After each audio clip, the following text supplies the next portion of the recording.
Bismillahirrahmanirrahim. Assalamualaikum warahmatullahi wabarakatuh. Saya Rima Dwiliani dari kelas EKIS 5I.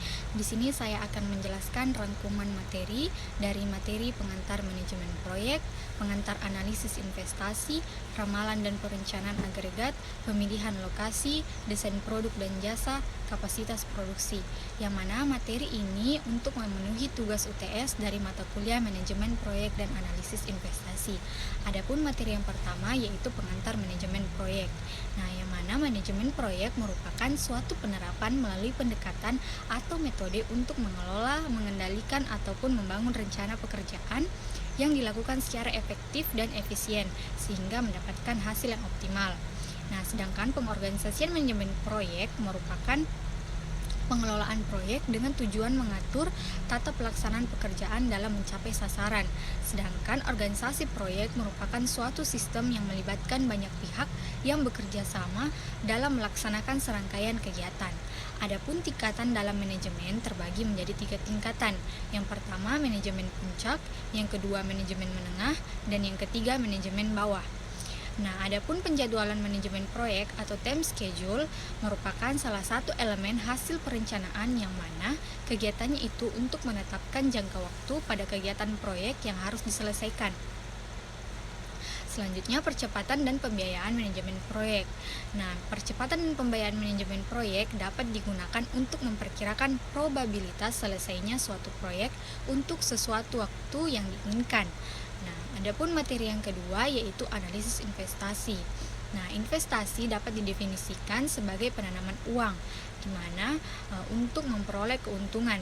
Adapun tujuannya yaitu untuk mendapatkan kehidupan yang lebih layak di masa yang akan datang dan mengurangi tekanan inflasi serta dorongan untuk menghemat pajak.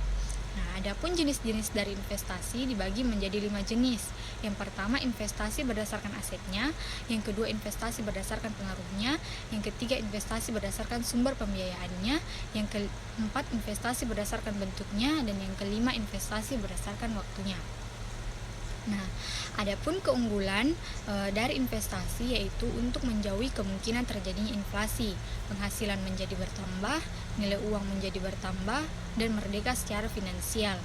Nah, adapun faktor-faktor yang dapat mempengaruhi tingkat investasi, yang pertama tingkat pengambilan yang diharapkan, yang kedua biaya investasi, dan yang ketiga tingkat bunga.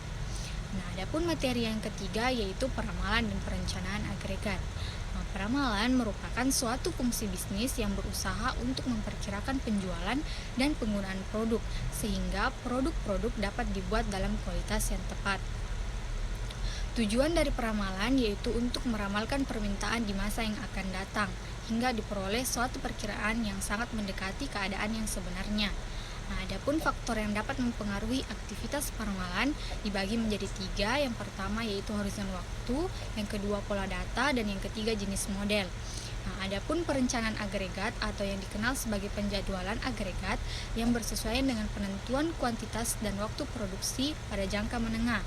Nah, tujuan dari perencanaan agregat yaitu untuk mengembangkan suatu rencana produksi secara menyeluruh dan fleksibel.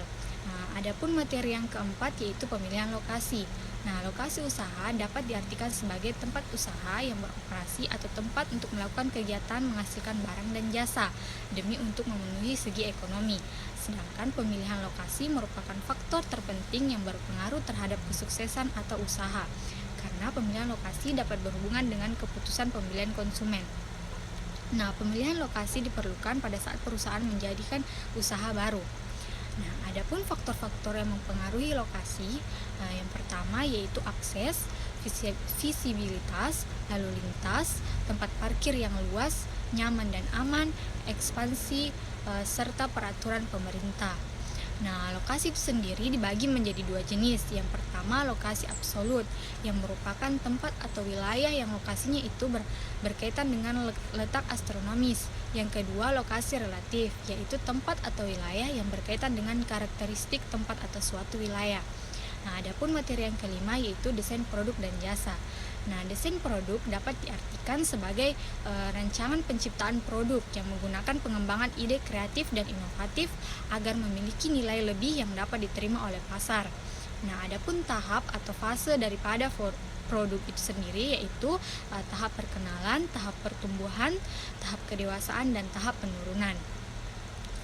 Selanjutnya desain jasa, yaitu suatu tantangan karena umumnya itu mempunyai karakteristik yang unik.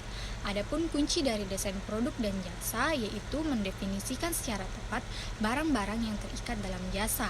Nah, adapun perbedaan desain produk dan jasa yaitu jasa bersifat tidak nampak, hanya dapat dirasakan dan harus diciptakan atau dikonsumsi dan lebih mudah dibandingkan desain produk. Sedangkan produk adalah sesuatu yang nampak dan dapat diciptakan serta dikonsumsi kapan saja, dan desain produk tidak dapat diubah dengan mudah karena perubahan desain produk akan menyebabkan perubahan produksi.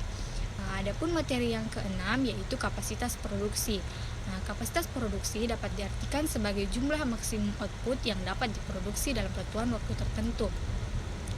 Adapun kapasitas produksi dibagi menjadi beberapa jenis. Yang pertama kapasitas standar, yang kedua kapasitas puncak, yang ketiga kapasitas efisien, keempat kapasitas aktual, dan yang kelima kapasitas desain.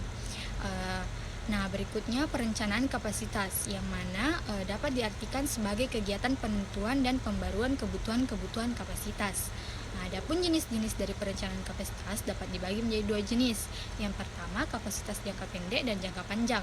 Kapasitas jangka pendek digunakan untuk menangani secara ekonomis hal-hal yang sifatnya mendadak yang ada di masa yang akan datang. Yang kedua, perencanaan kapasitas jangka panjang yang merupakan strategi operasi dalam menghadapi segala kemungkinan yang akan terjadi dan sudah dapat diperkirakan sebelumnya. Sedangkan perencanaan kapasitas produksi dapat didefinisikan sebagai proses untuk menentukan kapasitas produksi yang dibutuhkan oleh suatu perusahaan. Nah, adapun tujuan dari perencanaan kapasitas produksi yaitu untuk meramalkan permintaan produksi, menetapkan jumlah saat pemesanan bahan baku, menetapkan keseimbangan antara kebutuhan produksi, dan membandingkan rencana persediaan dalam revisi atau rencana produksi yang ditentukan. Sekian penjelasan rangkuman materi yang bisa saya jelaskan. Terima kasih. Wassalamualaikum warahmatullahi wabarakatuh.